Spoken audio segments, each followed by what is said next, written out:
Now the Stone Age. The Stone Age was the period during which the stones was the most widely used materials for making tools and weapons. Stone Age वो period है जिसमें stone का use सबसे ज़्यादा use होने लगा था materials के लिए. टूल्स और वेपन्स, क्या मटेरियल वो बनाते थे? टूल्स और वेपन्स बनाते थे, यानी औजार और हथियार बनाते थे. It is started more than 1 million years ago.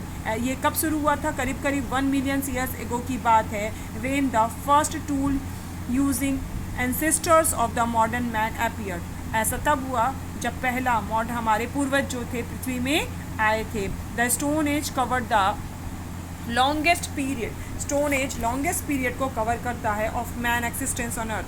Man existence यानी मनुष्य का जो जीवन पृथ्वी में है वो स्टोन एज जो है लॉन्गेस्ट पीरियड को कवर करता है. Based on the types of tools used.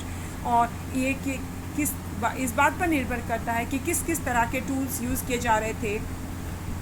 The stone age can be divided into 3 period. Stone age को हम 3 पीरियड में बांट देते हैं. These are the Palaeolithic age और द ओल्ड स्टोन एज, यानी पैलियोज मीन्स होता है old and lithos in the Greek means stone. Lithos Greek भाषा में स्टोन्स कहा जाता है इसको. और मेसोलिथिक एज और the middle stone age. Meso का मतलब होता है मिडिल, है ना, और लेथिक्स का मतलब तो समझो लेथिक्स का मतलब क्या होता है? स्टोन, ठीक है. And the neolithic age, neolithic में और उसको क्या कह सकते हैं हम लोग? New stone age. Neo means होता है new.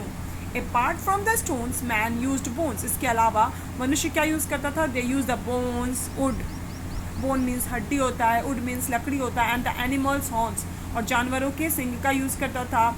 To make tools and weapons. उससे क्या बनाते थे? They we are making the tools and weapons.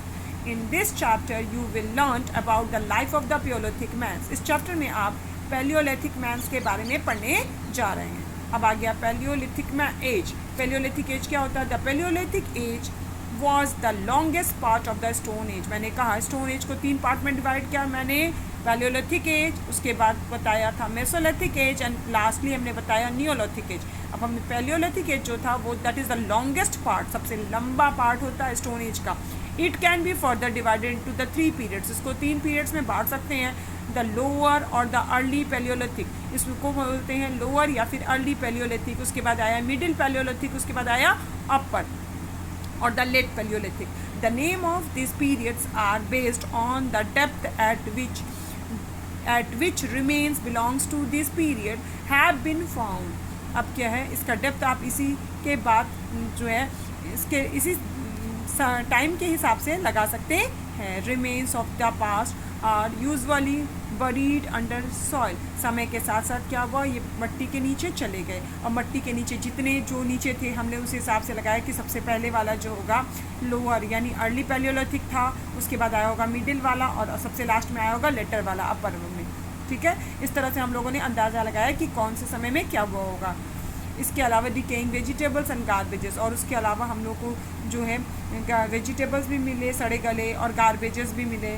ठीक है, कूड़े which pile up in a layer over the years, जो समय के साथ ये लेयर्स में जो है चेंज हो गए.